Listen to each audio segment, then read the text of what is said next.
بسم الله الرحمن الرحيم إن عدة الشهور عند الله 12 شهرا في كتاب الله يوم خلق السماوات والأرض منها 4 حرم ذلك الدين القيم فلا تظلموا فيهن أنفسكم۔ ہر قسم کی حمد و ثنا کبریائی بڑائی اللہ سبحانہ و تعالیٰ کے لیے ہے۔ بے شمار درود و سلام اللہ کے آخری نبی احمد مصطفیٰ محمد مصطفیٰ صلی اللہ علیہ وسلم پر، رحمت و بخشش کی دعائیں ہوں صحابہ کرام، تابعین اعظام اور محدثین کرام کے لیے۔ قابل احترام بزرگوں، نوجوان ساتھیوں، پیارے بچوں اور میری پردہ نشین ماں اور بہنوں، میں نے خطبے کے بعد سورہ توبہ کی آیت نمبر 36 آپ کے سامنے پڑھی ہے۔ اسی کے تناظر میں ماہ محرم کی شرعی حیثیت کیا ہے، اس تعلق سے 2 سے 3 باتیں آپ کے سامنے رکھنے کی کوشش کروں گا۔ اللہ تعالیٰ سے دعا ہے کہ الہ العالمین ہم سب کو سمجھنے عمل کرنے کی توفیق عطا فرمائے۔ قابل احترام ساتھیوں، یہ اسلامی کیلنڈر کا آخری مہینہ ذی الحجہ کا مہینہ جاری ہے، اس کے چند ایام باقی ہیں۔ اس کے بعد اسلامی سال کا پہلا مہینہ شروع ہو رہا ہے، تو میں نے یہ مناسب سمجھا کہ آنے والے مہینے سے متعلق کچھ باتیں آپ کے سامنے واضح کر دی جائیں، کیونکہ اس مہینے کو لے کر کے بھی امت مسلمہ کے اکثر افراد میں بہت ساری غلط فہمیاں ہیں۔ تو اس مہینے میں ہم کو کیا کرنا چاہیے اور شرعی اعتبار سے آنے والے مہینے کی حیثیت کیا ہے، یہ ہمارے اور آپ کے سامنے واضح ہونا چاہیے۔ اللہ فرماتے ہیں ان عدت الشہور عند اللہ 12 شہرا فی کتاب اللہ، مہینوں کی گنتی اللہ رب العالمین کے پاس اللہ کی کتاب میں 12 ہیں۔ پتہ یہ چلا کہ سال کبھی 13 مہینے کے نہیں ہوتے ہیں، سال جو ہوتا ہے وہ 12 مہینے کا ہی ہوتا ہے۔ اور پھر اللہ نے فرمایا یوم خلق السماوات والارض، یہ جو مہینوں کی گنتی ہے اللہ رب العالمین نے آسمان و زمین کو جب سے پیدا کیا ہے تب سے یہ گنتی یہی ہے کہ اللہ تعالیٰ نے 12 مہینوں پر مشتمل سال بنایا ہے۔ پھر اللہ نے فرمایا منہا 4 حرم، ان 12 مہینوں میں 4 مہینے حرمت والے ہیں۔ یہ جن 12 مہینوں کا ذکر ہو رہا ہے یہ جنوری سے لے کر کے دسمبر والا مہینہ نہیں ہے، بلکہ یہ محرم سے لے کر کے اور ذی الحجہ پر ختم ہونے والا مہینہ ہے۔ اللہ سے دعا کرو کہ الہ العالمین ہم سب کو اسلامی کیلنڈر کے 12 مہینوں کو یاد رکھنے کی توفیق دے۔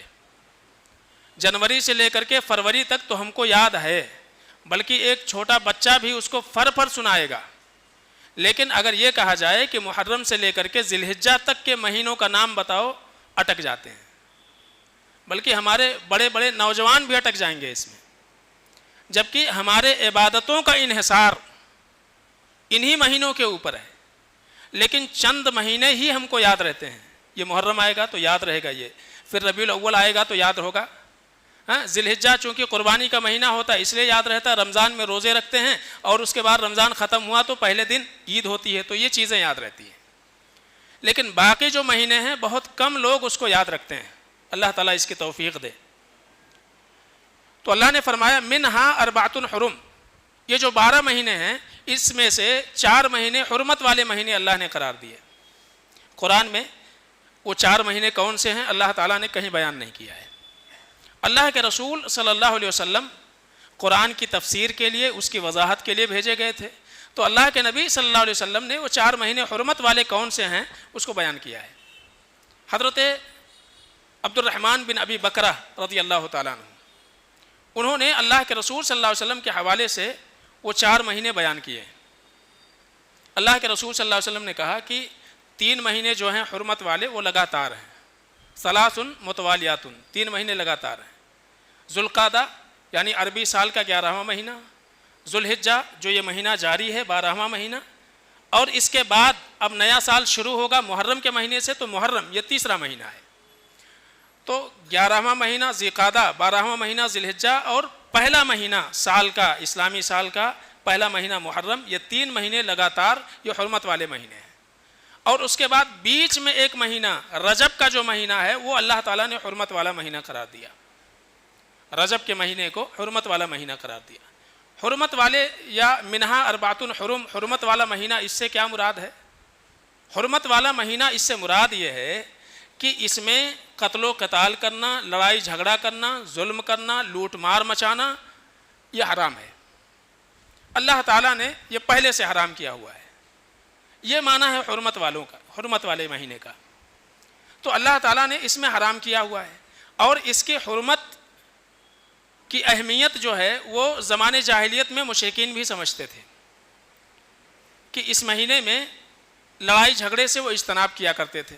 ویسے تو سال بھر جو ظلم ہے، حرام چیزیں ہیں، حرام کام ہیں، وہ سال بھر حرام ہیں، لیکن خصوصی طور سے ان مہینوں میں اپنے آپ کو بچانے کی کوشش کرنا چاہیے، کیونکہ اللہ نے فرمایا فَلَا تَظْلِمُوا فِيهِنَّ أَنفُسَكُمْ، جب یہ مہینے آئیں تو اپنے آپ پر ظلم مت کرو۔ تو سال کے 12 مہینے ظلم سے روکا گیا ہے، لیکن خاص طور سے 4 مہینوں کا ذکر ہے۔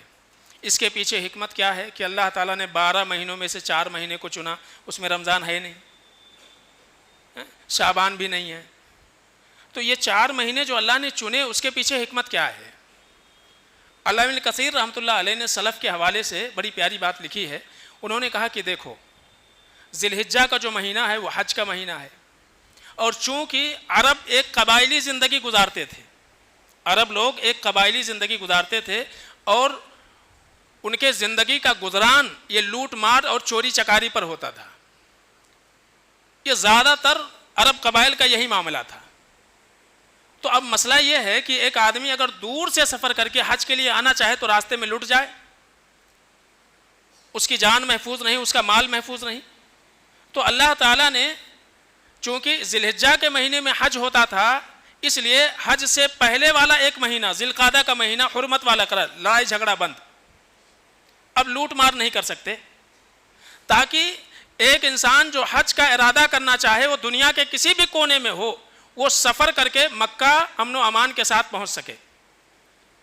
اور پھر 8 تاریخ سے حج کا دن شروع ہوتا ہے، تو ذی الحجہ کا پورا مہینہ یا آدھا مہینہ اس کا گیا حج کے ارکان میں اور کاروبار میں، تجارت میں، اور اس کے بعد محرم کا مہینہ جو آتا ہے، ایک مہینہ اللہ تعالیٰ نے واپسی کے لیے حرمت والا قرار دے دیا، تاکہ امن و امان کے ساتھ، سکون کے ساتھ حج کرنے والا وہ اپنے وطن کو واپس پہنچ جائے۔ تو یہ 3 مہینے جو لگاتار اللہ نے حرمت والے قرار دیے کہ ذو القعدہ کا مہینہ آنے کے لیے، اور ذو الحجہ کا مہینہ حج کے لیے، اور اسی طرح سے محرم کا مہینہ واپس جانے کے لیے۔ اب حج ہو گیا، اس کے راستے آسان ہو گئے، راستہ محفوظ ہو گیا، مامون ہو گیا۔ اب سال میں بیچ میں اگر کوئی انسان اللہ کے گھر کی زیارت کرنا چاہے تو اس کا کیا؟ تو سال میں ایک مہینہ اللہ تعالیٰ نے رجب کے مہینے کو حرمت والا مہینہ قرار دے دیا، تاکہ اگر دوران سال کوئی انسان اللہ کے گھر کی زیارت کرنا چاہے تو وہ آرام کے ساتھ آ کر کے اور واپس چلا جائے۔ رجب کا مہینہ شروع ہو، اپنا سفر شروع کرے، آئے مکہ پہنچے، اور اس کے بعد جو ہے اپنا عمرہ پورا کرے، اور پھر وہاں سے امن و امان کے ساتھ پورے مہینے وہ واپس لوٹ جائے۔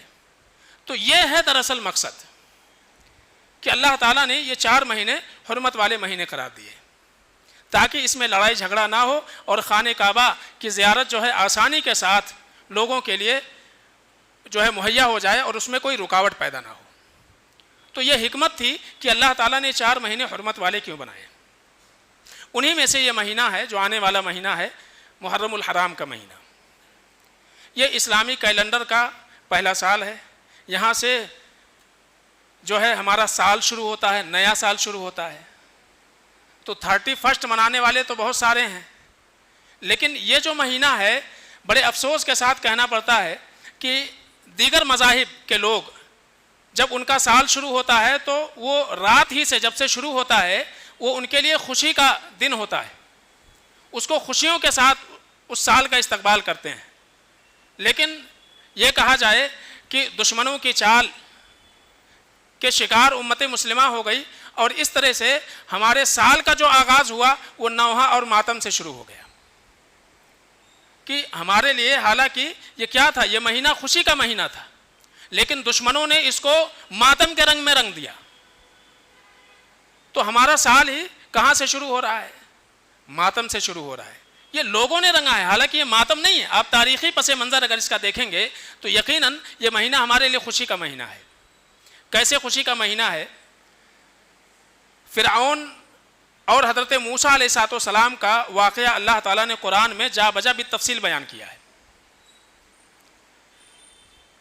حضرت موسیٰ علیہ السلام اور ان کی قوم کو فرعون سے نجات کب ملی تھی؟ اسی محرم کے مہینے میں ملی تھی. تو ہم یہ کہیں کہ یہ اسلام کے غلبے والا مہینہ ہے، تو ظاہر سی بات ہے اللہ تعالیٰ نے حضرت موسیٰ علیہ السلام اور آپ کے ماننے والوں کو ایک ظالم و جابر بادشاہ سے نجات دیا تھا. تو یہ ہمارے لیے خوشی کا مہینہ ہونا چاہیے کہ غم کا مہینہ ہونا چاہیے؟ تو تاریخی اعتبار سے ہمارے لیے فتح کا مہینہ ہے، یہ خوشی کا مہینہ ہے، یہ غم کا مہینہ نہیں ہے. تو ہمارا سال جو ہے وہ فتح سے شروع ہو رہا ہے، اور اسی لیے اسلامک کیلنڈر کا آغاز محرم کے مہینے سے ہوا، اس لیے کہ ہجرت کر کے جب مسلمان مکہ آئے اور پہلا چاند جو طلوع ہوا اسلامی ریاست کا تو محرم کا مہینہ تھا. تو اس لیے کیلنڈر یعنی ہجری کیلنڈر کی جو بنیاد پڑی اس میں 4 تاریخیں عمومی طور سے مسلمانوں کے درمیان تھیں: اللہ کے نبی صلی اللہ علیہ وسلم کی پیدائش، اور اللہ کے رسول صلی اللہ علیہ وسلم کی نبوت، اور اسی طرح سے محمد رسول اللہ صلی اللہ علیہ وسلم کی ہجرت، اور اللہ کے رسول صلی اللہ علیہ وسلم کی وفات. ان چاروں میں سے دور فاروقی میں صحابہ کے مشورے سے جس چیز کو متعین کیا گیا کہ ہم کس چیز کو بنیاد بنائیں تو ہجرت کو بنیاد بنایا گیا، اس لیے کہ ہجرت کیا ہے؟ یہ اسلامی ریاست کا آغاز ہے اور مسلمانوں کے کفر کے اوپر غلبے کی ابتدا تھی. تو یہ مہینہ ہمارے لیے خوشی کا مہینہ ہے. تو تاریخی اعتبار سے آپ دیکھیں کہ حضرت موسیٰ علیہ السلام جب فرعون اور اس کے سرداروں کو دعوت دیتے دیتے اور ہر طرح کا حربہ انہوں نے استعمال کر لیا، لیکن ان کے ایمان لانے کی کوئی امید نہ بچی، تو آخر میں کیا ہوا کہ حضرت موسیٰ علیہ السلام نے اللہ تعالیٰ سے دعا کی. سورہ یونس میں آیت نمبر 88 اور 89 میں اللہ تعالیٰ نے حضرت موسیٰ علیہ السلام کے دعا کا تذکرہ کیا ہے. حضرت موسیٰ علیہ السلام نے دعا کی، قال موسیٰ ربنا انک آتیت فرعون وملأہ زینۃ واموالا فی الحیاۃ الدنیا ربنا لیضلوا عن سبیلک. حضرت موسیٰ علیہ السلام نے ہاتھ اٹھائی، دعا کیا، اے اللہ تو نے فرعون کو، اس کے سرداروں کو دنیاوی زندگی کی زینتیں اور مال و دولت کے خزانے اللہ رب العالمین تو نے ان کو دے دیے ہوئے ہیں. ہونا تو یہ چاہیے تھا کہ طاقت و قوت کو، مال و دولت کو اللہ رب العالمین کے شکر گزاری میں اور اللہ کے دین کے نشر و اشاعت میں استعمال کیا جائے، لیکن ربنا لیضلوا عن سبیلک، اے اللہ یہ اپنی قوت کا اور اپنے مال و دولت کا استعمال اللہ تیرے راستے سے لوگوں کو روکنے کے لیے کرتے ہیں. مال کا استعمال، طاقت کا استعمال تیرے راستے سے روکنے کے لیے استعمال کرتے ہیں. لہذا اے اللہ ربنا اطمس علی اموالہم، اے اللہ ان کے مالوں کو تہس نہس کر دے، ان کے مالوں کو تہس نہس کر دے. واشدد علی قلوبہم، اور اے اللہ ان کے دلوں کو اب سخت کر دے. اب ضرورت نہیں ہے، انہوں نے اتنا ظلم کر لیا ہے کہ اب ان کے ایمان کی ضرورت نہیں باقی ہے. واشدد علی قلوبہم، اے اللہ تعالیٰ ان کے دلوں کو سخت کر دے. فلا یؤمنوا حتی یروا العذاب العلیم، ان کو ایمان لانے کی توفیق ہی نہ ملے مگر اس وقت جب یہ عذاب کو اپنے آنکھوں کے سامنے دیکھ لیں. اتنا سخت دعا حضرت موسیٰ علیہ السلام کا. انبیاء بد دعا دینے کے لیے نہیں آتے ہیں، لیکن جب کسی قوم کا ظلم حد سے زیادہ بڑھ جاتا ہے اور ان کے ایمان کی امید نہیں بچتی ہے تو اللہ رب العالمین وہ الفاظ جو اللہ کی مشیت ہوتی ہے وہ انبیاء کے زبان پر جاری ہوتی ہے. جیسا کہ حضرت نوح علیہ السلام نے کہا تھا، ربی لا تذر علی الارض من الکافرین دیارا انک ان تذرہم یضلوا عبادک ولا یلدوا الا فاجرا کفارا. حضرت نوح علیہ السلام 950 سال جب اپنی قوم کو سمجھاتے رہے اور آخر میں جب مایوسی ہاتھ آئی دعا کیا، رب لا تذر علی الارض من الکافرین دیارا، اے اللہ کافروں کا ایک گھر بھی نہیں چھوڑنا. اب اس لائق یہ نہیں ہے کہ ان کو سمجھایا جائے. تو حضرت موسیٰ علیہ السلام نے دعا کی ربنا اطمس علی اموالہم، اے اللہ تعالیٰ ان کو ان کے مالوں کے ساتھ تہس نہس کر دے. یہ مال جو اللہ رب العالمین کی نعمت ہے اس کو اللہ کے راستے میں صرف کرنے کے بجائے آج تیرے راستے سے لوگوں کو ہٹانے کے لیے استعمال کیا جا رہا ہے. ربنا اطمس علی اموالہم، اے اللہ ان کے مالوں کو تہس نہس کر دے. واشدد علی قلوبہم، ان کے دلوں کو سخت کر دے، ان کے دلوں کو سخت کر دے. اب ایمان ان کے دل میں نہ گھسے، اس کی توفیق ان کو نہ ملے. فلا یؤمنوا حتی یروا العذاب العلیم. اور ایمان کا اگر انہیں احساس بھی ہو تو کب؟ جب عذاب کو سامنے دیکھ لیں. اور جب کوئی قوم کے اوپر عذاب آئے اور عذاب کا فیصلہ ہو چکے، اس کے بعد اگر قوم توبہ کرتی ہے تو توبہ قبول نہیں ہوتی ہے. اللہ کے نبی صلی اللہ علیہ وسلم نے فرمایا تھا ان اللہ یقبل توبۃ العبد ما لم یغرغر. ایک بندے کی توبہ قبول ہوتی رہتی ہے لیکن اس وقت قبولیت کا دروازہ بند ہو جاتا ہے جب اس کے گلے سے آواز آنا شروع ہو جاتی ہے، غرغرہ شروع ہو جاتا ہے، آخری وقت شروع ہو جاتا ہے، تو توبے کا دروازہ اس کے اوپر بند ہو جاتا ہے. تو اے اللہ جب عذاب اپنی آنکھوں سے دیکھ لیں یہ، اور اس وقت جب وہ عذاب دیکھ لے اور ایمان کا وعدہ کریں، تو وہ مرحلہ ان کے سامنے اللہ رب العالمین ضرور لائے. ہوا بھی یہ، اللہ تعالیٰ نے حضرت موسیٰ علیہ السلام کے تئیں آپ پڑھتے جائیے سورہ شعراء آیت نمبر 52 سے لے کر کے 58 تک اللہ تعالیٰ نے اس کا ذکر کیا ہے بالتفصیل 62-68 تک تقریباً. اللہ نے فرمایا وَأَوْحَيْنَا إِلَى مُوسَىٰ أَنْ أَسْرِ بِعِبَادِي إِنَّكُمْ مُتَّبَعُونَ. اے موسیٰ ہمارے بندوں کو جو لوگ ایمان لے آئے رات میں لے کے نکل جائیے، اور بتا بھی دیا إِنَّكُمْ مُتَّبَعُونَ، تمہارا پیچھا کیا جائے گا، تمہارا پیچھا کیا جائے گا. یہ اللہ نے بتا بھی دیا. کیوں بتایا؟ دعا کیا تھا حضرت موسیٰ علیہ السلام نے، اور آگے دعا جب انہوں نے کی تو اللہ نے دعا قبول فرمایا. اس کا بھی ذکر اللہ تعالیٰ نے سورہ یونس کی آیت نمبر 89 میں کیا ہے. اللہ فرماتے ہیں قال قد اجیبت دعوتکما یستقیما ولا تتبعانی سبیل الذین لا یعلمون. اللہ فرماتے ہیں کہ اللہ تعالیٰ نے دونوں کی، حضرت موسیٰ اور حضرت ہارون کے دعاؤں کو اللہ نے قبول کر لیا. قد اجیبت دعوتکما. یہاں مفسرین نے کہا ہے کہ دعا تو خالی حضرت موسیٰ علیہ السلام کر رہے تھے، تو اللہ تعالیٰ نے قبولیت کے وقت دونوں کا نام کیوں لیا؟ مفسرین نے بڑی پیاری بات لکھی ہے. کہتے ہیں کہ حضرت موسیٰ دعا کر رہے تھے اور حضرت ہارون علیہ السلام آمین کہہ رہے تھے، تو اس لیے اللہ تعالیٰ نے کہا قد اجیبت دعوتکما. اللہ تعالیٰ نے تم دونوں کے، ایک کا دعا کرنا دوسرے کا آمین کہنا اللہ نے قبول کر لیا. اب ان کے ہلاکت کا وقت آ گیا ہے، ان کے بربادی کا وقت آ چکا ہے. فَأَسْرِ بِعِبَادِي، میرے بندوں کو لے کر کے نکل لو، اِنَّكُمْ مُتَّبَعُونَ، تمہارا پیچھا کیا جائے گا. اللہ نے آگے ذکر فرمایا فرعون کے تعلق سے، اس کے لشکروں کے تعلق سے فَأَخْرَجْنَاهُمْ مِنْ جَنَّاتٍ وَعُيُونٍ. ہم نے انہیں، یعنی فرعون کو، اس کے لشکریوں کو اور ان کے لاؤ لشکر کو، ہم نے ان کے باغات سے، ان کے چشموں سے باہر نکالا.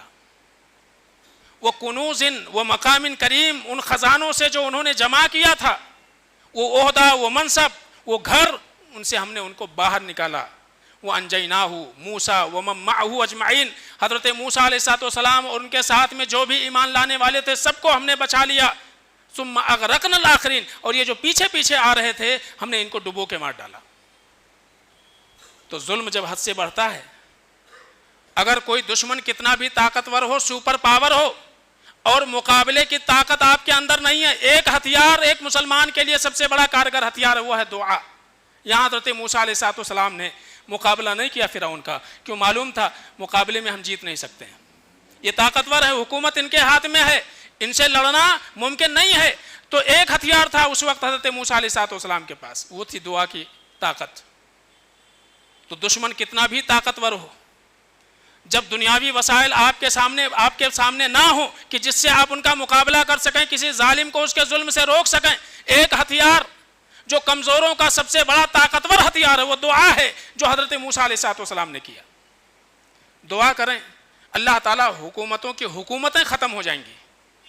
شرط یہ ہے کہ دعا کے ذریعے سے عاجزی کے ساتھ، انکساری کے ساتھ انسان اپنے حالات اللہ رب العالمین کے سامنے رکھے. اللہ نے سورہ یونس میں آیت نمبر 90 میں یہ بات بیان فرمائی حتی اذا ادرکہ الغرق قال آمنت،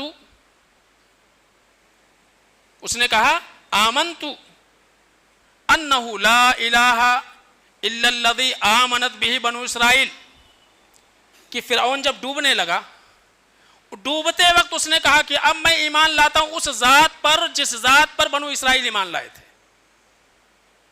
امام ترمذی رحمۃ اللہ علیہ نے حضرت ابن عباس رضی اللہ تعالیٰ عنہ کے حوالے سے یہ بات لکھی ہے کہ نبی رحمت صلی اللہ علیہ وسلم نے جب یہ آیت پڑھی اور اس کے بعد اللہ کے رسول صلی اللہ علیہ وسلم نے فرمایا کہ جانتے ہو حضرت جبریل امین آئے اور انہوں نے کہا یا محمد لو رأیتنی، اے محمد صلی اللہ علیہ وسلم کاش کی آپ اس وقت ہوتے اور وہ منظر دیکھتے ہوتے کہ فرعون اور اس کے لشکر کیسے ڈوب رہے تھے، فلو رأیتنی، کاش کی آپ وہ منظر دیکھ رہے ہوتے تھے۔ کیا تھا؟ وَأَنَا آخُذُ مِنْ حَالِ الْبَحْرِ فَأَدُسُّهُ فِي فِيهِ، جب اس نے اپنے ایمان کا اقرار کیا فرعون نے، آمنتُ انہ لا الہ الا الذی آمنت بہ بنو اسرائیل، جب اس نے اپنے ایمان کا اظہار کیا، کہتے ہیں کہ میں نے سمندر سے کیچڑ اٹھایا اور اس کے منہ میں ٹھونس دیا۔ حضرت جبریل کہتے ہیں کہ فلو رأیتنی، کاش کہ وہ منظر آپ دیکھتے تھے، کیچڑ اٹھایا میں نے اس کے منہ میں ٹھونس دیا۔ کیوں؟ مخافتن ان تدرکہ الرحمہ، مجھے یہ ڈر لگا کہیں ایسا نہ ہو کہ اس موقع پر اللہ رب العالمین کی رحمت اس کے غضب پہ غالب آ جائے اور اللہ اس کو معاف کر دے۔ تو میں نہیں چاہتا تھا کہ اللہ اس کو معاف کرے، کہیں ایسا نہ ہو کہ اس موقع پر بھی اللہ رب العالمین کو رحم آ جائے اس کے اوپر، تو میں نے کیا کیا، سمندر کے کیچڑ اس کے منہ میں ڈال دیا۔ تو پتہ یہ چلا کہ یہ جو مہینہ ہے تو یہ کون سا دن تھا؟ حضرت موسیٰ علیہ السلام کو جب فرعون سے نجات ملی تو بدلے میں محرم کے 10 تاریخ کا روزہ شکرانے کے طور پر حضرت موسیٰ علیہ السلام نے رکھنا شروع کیا، اسی کو ہم عاشورہ کا روزہ کہتے ہیں۔ اللہ کے رسول صلی اللہ علیہ وسلم مکے میں جب تک تھے آپ بھی عاشورہ کے روزے کا اہتمام کرتے تھے، اور قریش بھی عاشورہ کا روزہ رکھتے تھے زمانے جاہلیت میں، اما عائشہ رضی اللہ تعالیٰ عنہ کہتی ہیں۔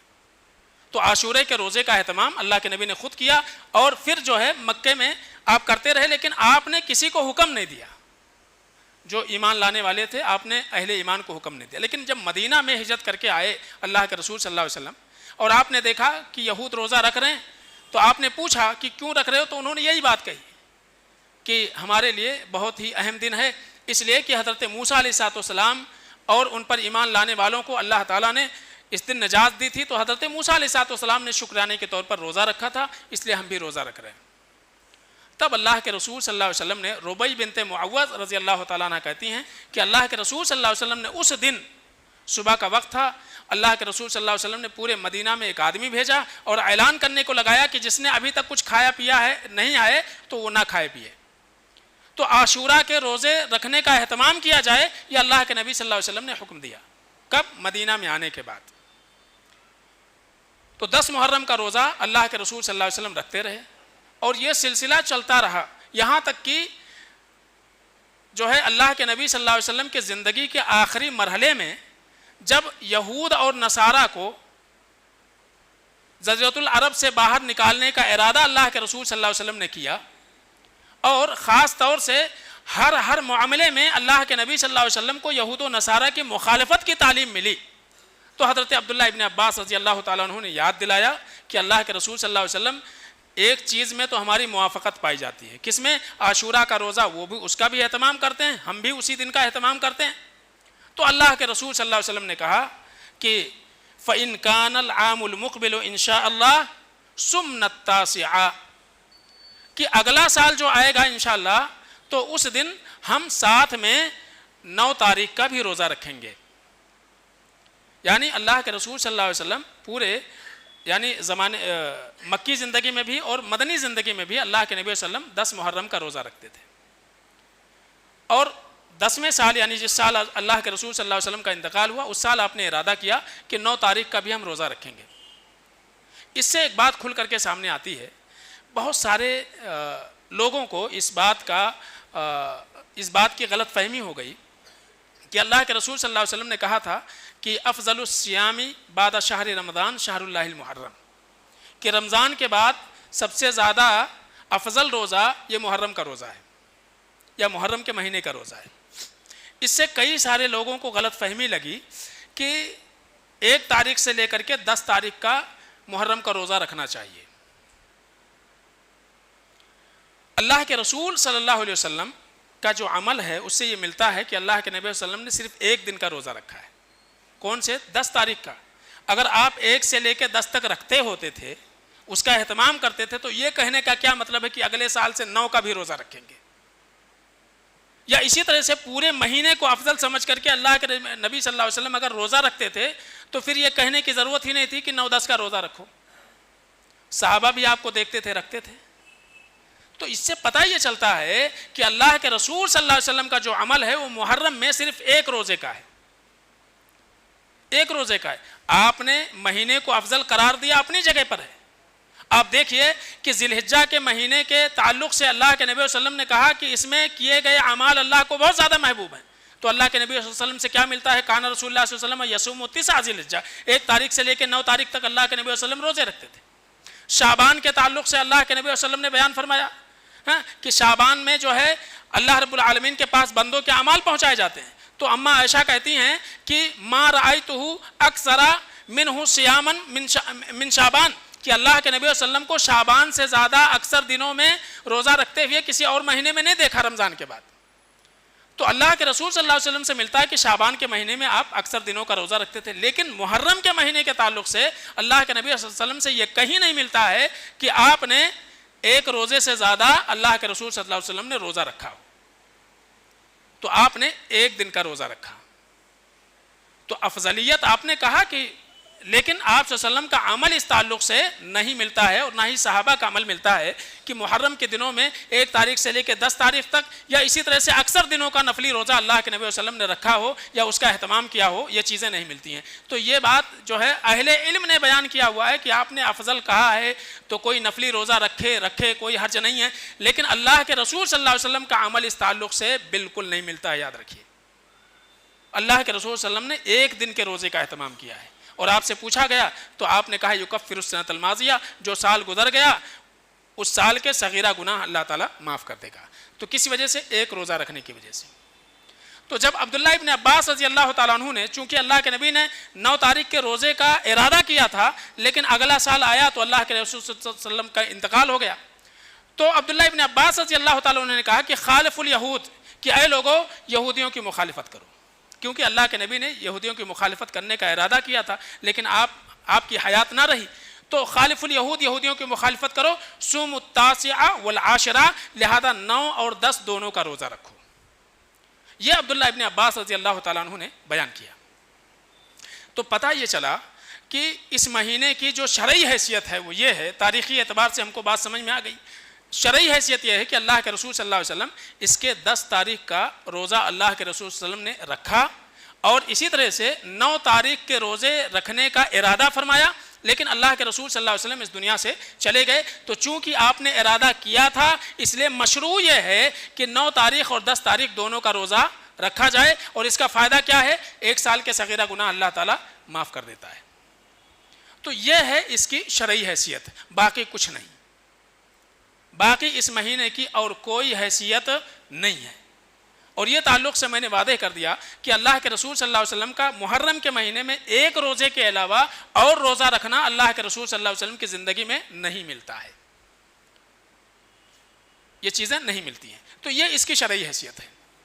اب اس میں کیا کیا ہوتا ہے، اور بہت ساری باتیں ہیں، انشاءاللہ کبھی موقع رہا تو وہ ساری باتیں آپ کے سامنے رکھنے کی کوشش کی جائیں گی۔ جو اہم تھا، جو ہماری زندگی سے متعلق تھا، عمل سے متعلق تھا، وہ میں نے آپ کے سامنے رکھ دیا ہے۔ اللہ سے دعا ہے کہ الہ العالمین ہم سب کو جو کچھ ہم نے سنا، الہ العالمین سننے، سمجھنے، عمل کرنے کی ہم سب کو توفیق عطا فرمائے۔ الہ العالمین ہمارے درمیان جو پریشان حال ہیں، الہ العالمین ان کی پریشانی کو دور فرما دے۔ الہ العالمین جو بیمار ہیں ان بیماروں کو اللہ شفائے کاملہ عاجلہ عطا فرمائے۔ الہ العالمین جو مقروض ہیں انہیں قرض کی ادائیگی کی توفیق عطا فرما۔ الہ العالمین جو دین سے دور ہیں انہیں دین پر آنے کی اللہ توفیق عطا فرما۔ الہ العالمین جو مقہور ہیں، مظلوم ہیں، الہ العالمین تو ان کی زندگی کو آسان فرما دے۔ الہ العالمین جو اس دنیا میں باحیات ہیں ان کے اوپر اپنی رحمتیں نازل فرما۔ الہ العالمین جو اس دنیا سے جا چکے ہیں اللہ تعالیٰ ان کی مغفرت فرما، ان کے درجات کو بلند فرما۔ الہ العالمین ان کے گناہوں، ان کے خطاؤں، لغزشوں کو الہ العالمین معاف فرما۔ الہ العالمین جب تک اس دنیا میں رہیں، بارک اللہ لنا ولکم